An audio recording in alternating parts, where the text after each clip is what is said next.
Agradecemos a Dios nuevamente el poder hablar con usted a través de este programa llevándole la palabra del Señor. Y pues queremos orar por sus necesidades y tenemos algunas peticiones que gente que nos ha abordado, que su confianza la tiene en el Señor y nos pide que le llevemos en oración y eso vamos a hacer. Y también vamos a tomar sus necesidades que nosotros no las sabemos y que no hace mucha falta que las sepamos porque Dios le conoce y siempre tendrá una respuesta para su vida. Padre, en el nombre de Jesús, queremos decirte que estamos muy agradecidos contigo porque nuevamente nos has dado el privilegio hermoso de poder compartir tu palabra y queremos iniciar suplicantes, Señor, poner delante de ti las peticiones que tu pueblo ha traído, necesidades, Señor, angustias, tormentos, debilidades, porque tú, Señor, fortaleces al que está abatido. Danos, Señor, el privilegio de poder hablar de tu palabra como sueles hacerlo, Señor. Queremos enviar un mensaje de parte tuya al que se siente cansado, al que se siente abatido, al que está sumido en la angustia, en la desesperación y en los problemas, porque tu palabra dice que para ti no hay nada imposible. En el nombre de Jesús te damos gracias. Amén y amén. Queremos seguir platicando con usted acerca del Salmo 23. Iniciamos a conversar sobre algunos versículos y queremos retomar nuevamente el Salmo 23 porque hay un bagaje de esperanza, de fortaleza, de aliento para todo aquel que está necesitado. Queremos tocar el versículo número 2, en donde este pastor, David, habla de los lugares de verdes pastos. Lo verde representa dos cosas.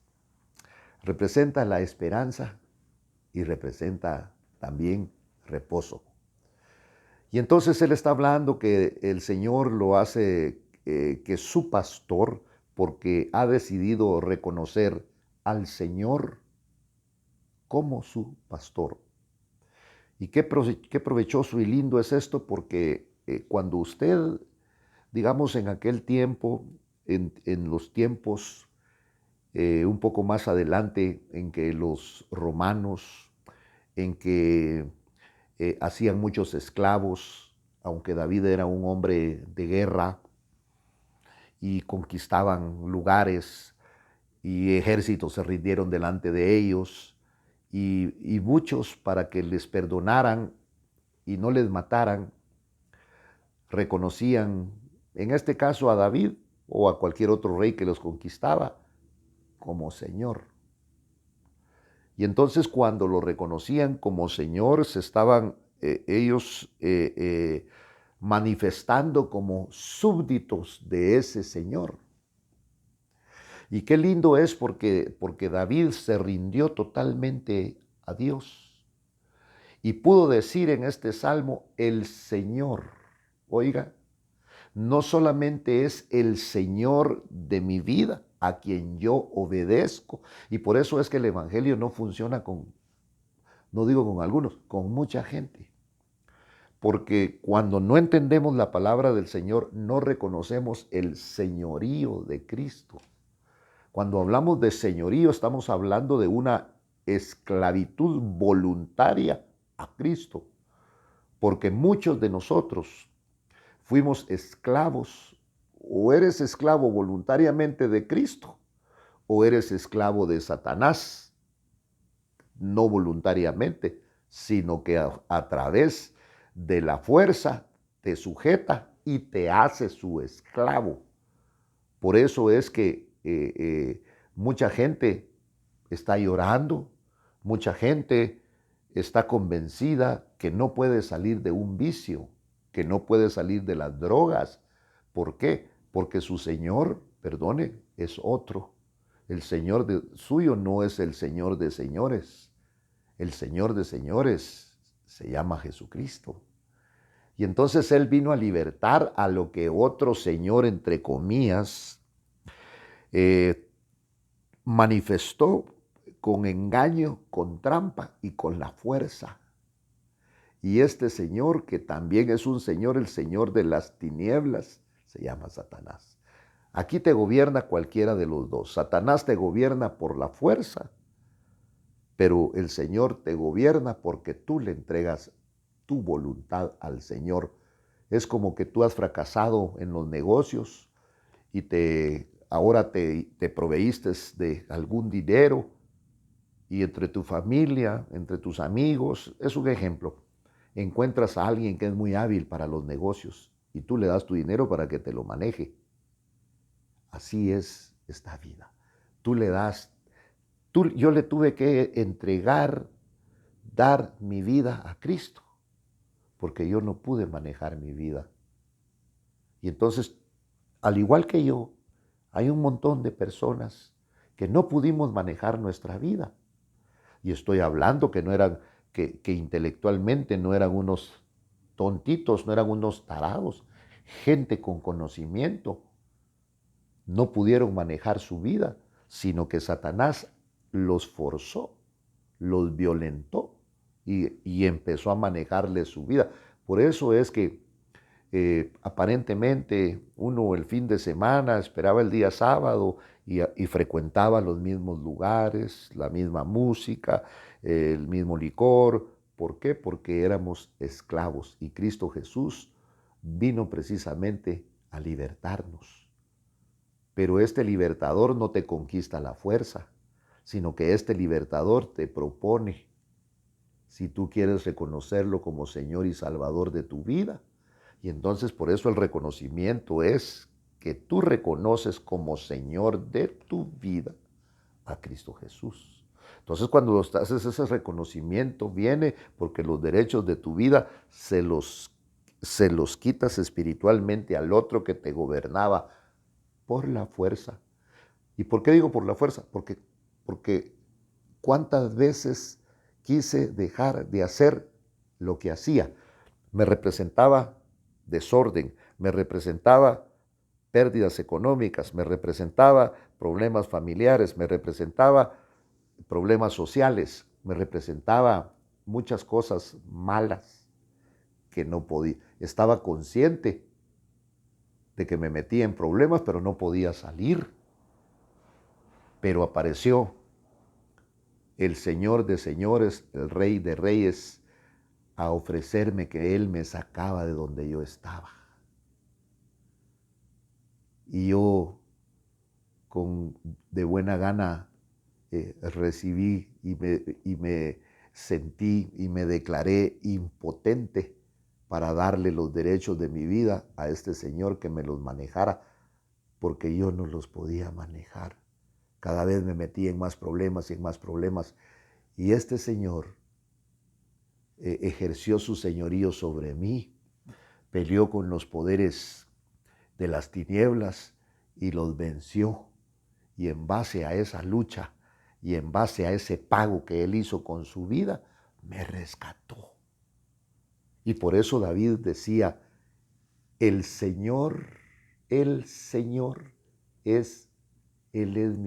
no solo es mi Señor, sino que también es mi pastor. Y Él dice, y si el Señor es mi pastor, nada me faltará.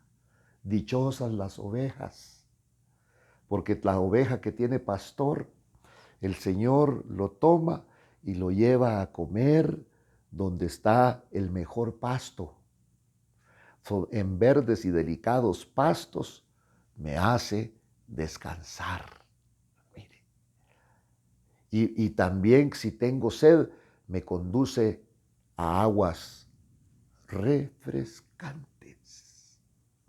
Y entonces como el Señor es mi pastor, yo no voy Él va a suplir mis necesidades porque nada me faltará. Porque nuestra alma sin Cristo es una alma insaciable. El que puede tener un carro, tiene un carro. ¿Y por qué cree que lo vende? porque se aburre de él, porque quiere comprar otro mejor. Y entonces, por eso dice, nada me faltará, porque Él es el que va a saciar una parte de tu interior que es insaciable, que se llama alma. Y el único que puede saciar tu alma es el Señor. Y entonces, ¿y qué es saciar el alma? Es quitarte. Por eso el ser humano, entre más tiene, más quiere. Porque nuestra alma es como un niño. Le acabas de comprar un juguete, pero salió otro y todavía lo tiene en la mano y quiere el otro. Así es el alma, insaciable. Por eso el Señor viene a hacer una obra maravillosa, nos rescata, ministra nuestra alma. Y por eso es que el alma a veces, y todas, pues, la mía también, en determinado momento quiere correr a otras cosas como corre el mundo y le tengo que hablar a mi alma y decirle, alma mía, alaba a Jehová y acuérdate de todos sus beneficios, porque Él fue el que rescató nuestra vida, nuestra alma de la fosa. De la fosa estamos hablando de la muerte, pero como a uno se le olvida, mire, cuando usted estuvo bien enfermo de gravedad, no sé qué pensó en ese momento, si usted estuvo preso, no sé qué pensó en este momento, pero normalmente cuando uno está enfermo, cuando uno está preso, cuando uno está enfermo, es nunca, máxime si es porque usted comió algo y eso le trajo esta enfermedad. Usted dice, yo nunca más vuelvo a comer esto.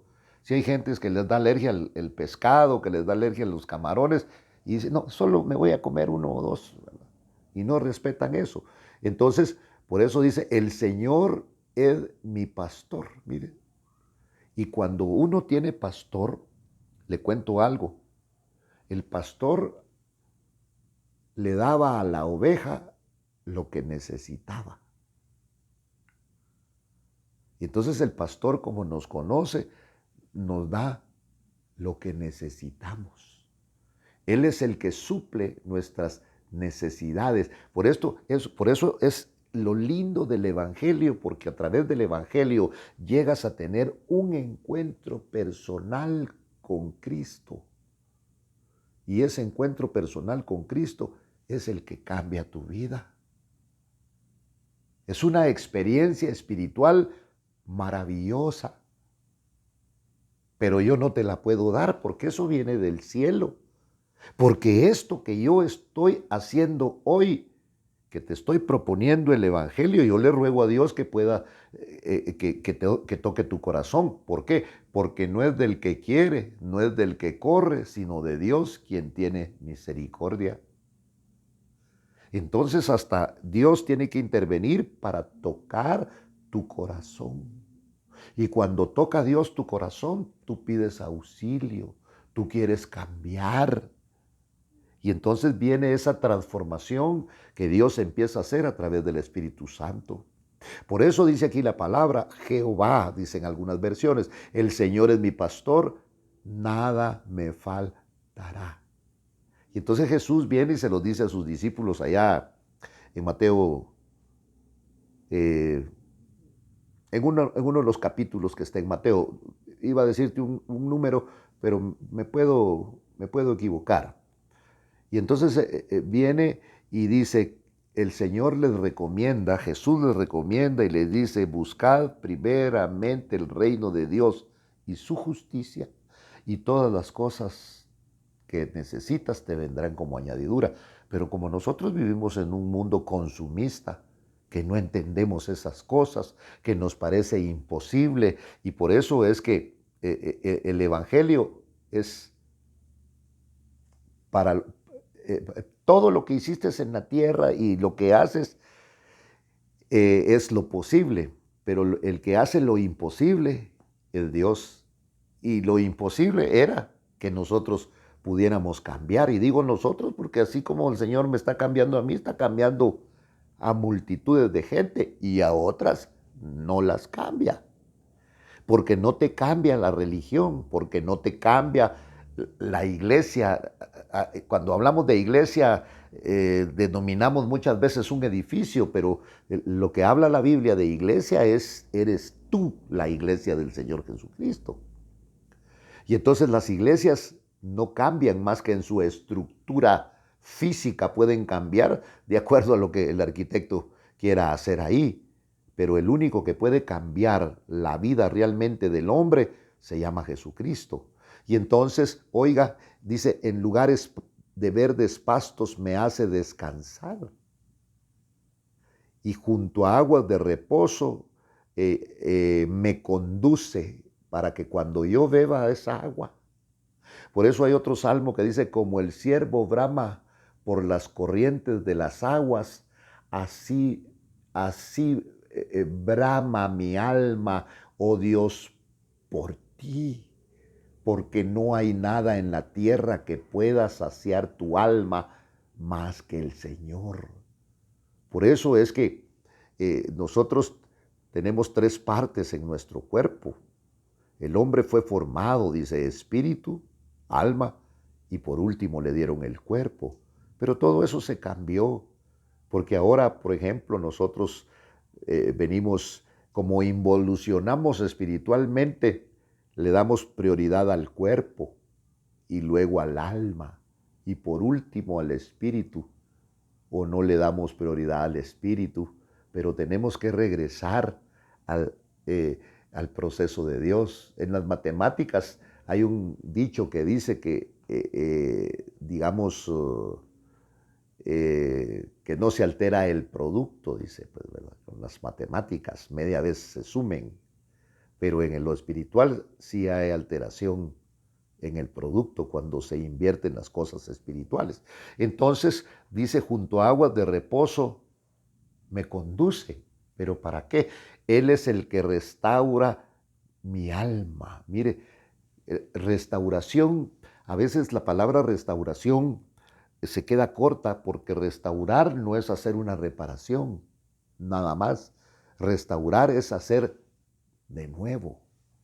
Y entonces aquí dice, Él restaura mi alma, la hace nueva. Porque miren, nosotros se mueve la envidia, se mueve la ira, se mueven los celos, se mueve la sed de vengarnos. Y eso son cosas que están en nuestra alma. Por eso no podemos perdonar. ¿Sabía usted que la mayor parte, no estoy diciendo todas, de las enfermedades son porque no podemos perdonar? Claro, tampoco yo no estoy negando que hay enfermedades que no son psíquicas ni psicológicas, sino que son por epidemias, por pandemias, por los virus y todo eso, pero Él dice que restaura mi alma. ¿Cuándo? Cuando estoy confundido, Él me restaura el alma, me ayuda a hacer lo que honra su nombre. Eso se llama restauración. Mire, Él restaura mi alma y me guía por senderos de justicia, caminos justos. Nos guía el Señor por amor a su nombre. Porque cuando el Señor nos guía, por ejemplo, fíjese que hay enfermedades que se van a quitar de su vida si usted puede perdonar. Si no perdona, no se van. Tome la medicina que usted tome, ¿verdad? Y entonces, pero hacemos un paréntesis y vuelvo a aclarar, no todas las enfermedades, pero un montón de enfermedades vienen por la falta de perdón. Y entonces dice, Él restaura, Él hace nueva mi alma, me guía por senderos de justicia, por amor de su nombre, aunque pase por el valle de sombra de muerte, es un valle donde la densa oscuridad nos hace que nos choquemos, pero el Señor es luz. Y entonces Él nos hace pasar. Y nosotros podemos caminar por esa densa oscuridad porque el Señor es nuestra luz. Y cuando mire, las sombras, la oscuridad no deja de influir cierto temor en el ser humano. No en todos, podrá haber algunas personas que no, pero en su mayoría, aunque pase por el valle de sombra, de muerte, no voy a tener miedo alguno, porque tú estás conmigo.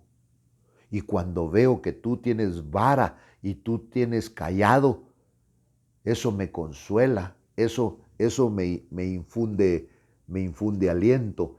Entonces, déjeme compartir con usted en el Salmo 107. Hay algo que me llamó la atención porque eh, hablando de lo que es sombra y muerte, entonces dice, fíjese, dice en el versículo 4 del Salmo 107, dice, vagaron por el desierto, por un lugar desolado, no hallaron camino a ciudad habitada, estaban perdidos, estaban hambrientos, estaban sedientos, estaban débiles, su alma desfallecía en ellos. Entonces, en su angustia, usted ha estado angustiado. Yo estoy angustiado muchas veces. Y le quiero decir una cosa, en mi angustia yo clamé también a Dios. ¿Sí? Porque mire, hasta con esas famosas gomas que le dan a uno, usted que no le pasa nada y que le da una gran ganas de evacuar a uno, y cuando usted está con esos dolores, dice, Dios mío, ayuda. Entonces, en su angustia, clamaron al Señor y Él de todas nuestras aflicciones nos libró y los guió por camino recto para que fueran a una ciudad segura, a una ciudad habitada. Y por eso es que el salmista dice, den gracias al Señor por su misericordia. Mire, entonces en otras palabras dice que los hombres alaben al Señor por su amorosa bondad, porque solamente puede decir gloria a Dios, solamente puede decir aleluya aquel que está agradecido con Cristo Jesús por lo que ha hecho en su vida. Si usted nunca ha estado al borde de la muerte, si usted nunca está al borde estuvo fracasado, usted estuvo en angustia, usted estuvo en enfermedad, mire, yo le doy gracias a Dios porque me dio el coronavirus, porque esto me hizo nuevamente recordar de las bondades de Dios. Muchas veces se olvida uno de ciertas cosas y a nosotros los cristianos las cosas no nos pasan por gusto, sino que nos pasan para mejorarnos, porque quiero decirle algo, el que ha confiado su vida a Cristo, el que ha confesado a Cristo, no muere, sino duerme. Y entonces, oiga, nos guió por camino. Dice, por eso dice, den gracias al Señor por su misericordia y por sus maravillas para con los hijos de los hombres, porque Él ha saciado al alma sedienta y ha llenado de bienes al alma hambrienta. Mire, cuando el alma tiene hambre y pelea, que solo a fulano le dan, solo a fulano le compran, que yo no me puedo comprar esto, no. Lo más grande es que usted tenga el favor maravilloso de Dios. Y entonces dice aquí, den gracias al Señor por su misericordia, por sus maravillas para con los hijos de los hombres, porque Él rompió las puertas de bronce e hizo pedazos las barras de hierro. Por causa de sus caminos rebeldes y por causa de sus iniquidades, los insensatos fueron afligidos. Entonces, por eso dice aquí, aunque pases por el valle de sombra y de muerte, no temeré mal alguno, porque tu vara, porque tú estás conmigo. Mire, tu vara y tu cayado me infunden aliento, es decir, me causan consuelo. Y luego dice, mire, tan lindo, tú preparas mesa delante de mí en presencia de mis enemigos. Has ungido mi cabeza con aceite. Mi copa está rebosando. Cuando bebo la copa del Señor, me provoca gozo, me provoca alegría, se me olvida la tristeza, se me olvida el dolor, se me olvida la pobreza, porque Dios es todo en todos. Y dice, ciertamente el bien y la misericordia me seguirán todos los días de mi vida. Entonces, aquí tengo yo algo que anoté para poder compartirlo con usted en el Salmo 25. Y quiero ver el versículo 7. Y entonces ahí dice, no te acuerdes de los pecados de mi juventud, ni de mis transgresiones. Acuérdate de mí conforme a tu misericordia, por tu bondad, oh Jehová. Bueno y recto, por tanto, Él muestra a los pecadores el camino. Dirige a los humildes en la justicia y enseñas a los humildes en su camino. Todos los caminos del Señor son misericordia y verdad para aquellos que guardan su pacto y sus testimonios. Entonces, mire qué precioso, porque el Salmo está terminando y dice, ciertamente el bien y la misericordia me seguirán todos los días de mi vida, y en la casa del Señor moraré, dice aquí, mire, en otras versiones dice, y a la casa del Señor volveré por largos días, y no se acordará de los pecados de mi juventud, porque en el Salmo 27, versículo 4 al 6, dice de la siguiente manera. Mire cómo dice, cantada la Salmo 27, vamos a leer unos versículos ahí, 4. Una cosa he pedido al Señor, y esa buscaré, que habite yo en la casa del Señor todos los días de mi vida, para contemplar la hermosura del Señor y para meditar en su templo, porque en el día de la angustia me esconderá en su tabernáculo. En lo secreto de su tienda me ocultará, y sobre una roca me pondrá en alto. Entonces será levantada mi cabeza sobre mis enemigos que me rodean, y en su tienda ofreceré sacrificios con voces de júbilo y cantaré, sí, cantaré alabanzas al Señor. Por eso es que los cristianos cantamos, y cantamos alabanzas al Dios del cielo, glorificando y exaltando su nombre. Ha sido una bendición poder hablar con usted, poder platicar de las cosas del Señor. Le ruego que siga adelante, le ruego que se levante, le ruego que regrese a su iglesia y que alabe y glorifique el nombre del Señor, porque Dios está con usted. Que el Señor le bendiga grandemente.